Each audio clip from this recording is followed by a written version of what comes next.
One of the features of Charles Darwin was his passionate love of the beauty of nature. And he would be found stroking plants and so on by his gardener. And his home still existed, and one could really have the whole background to make a complete picture of a person and an understanding of why and how a natural world operates. And thanks to him becoming very well known very early in his life, when he completed the voyage of the Beagle in his early 20s. And that therefore you could really turn him into a live character, it seemed to me, in a way which few other scientists can be brought to life. Did you have to work hard to make the postage stamp, the Darwin postage stamp? That was extraordinary chance, wasn't it? And the £10 note. That was, you know why that was engraved? Because it was so difficult to forge. His beard was so difficult to forge. That was the only reason. When I went up to Cambridge as an undergraduate in 1946, he was almost forgotten. He was a name that people knew, but his science was not fresh. And there was the feuds between many of the biologists about what he'd said and the evidence that existed and so on.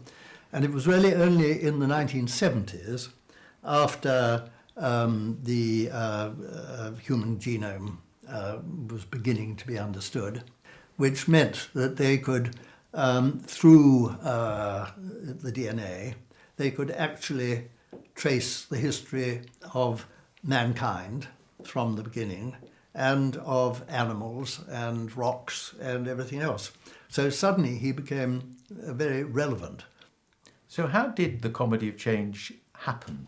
My uncle married the Russian ballerina Lydia Lopakova, who had been one of the early ballerinas of Diaghilev, and she gave up dancing after my uncle Maynard Keynes married her. But she lived on into our 90s, and I used to stay with her. She was a close friend of Marie Rambert, and my father knew Marie Rambert and so on. And so the Rambert was naturally the company to go to. And I knew the director, Mark Baldwin, as a close friend. Having got Mark excited about it, and Julian, the composer, through Mark, that was fine. But the question is how Mark could really learn enough about science and enough to help him with the choreography of the dance. And then on New Year's evening this year, I was at a party given by a cousin who is a biologist in Cambridge.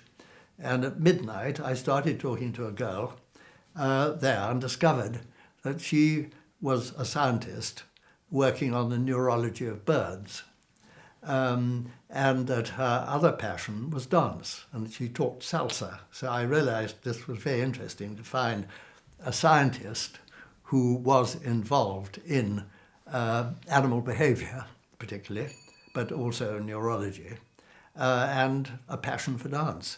So next time Mark came to stay here, I invited Nikki to lunch, and lunch went on till supper, and I think she went up to London to talk further to Mark the following day.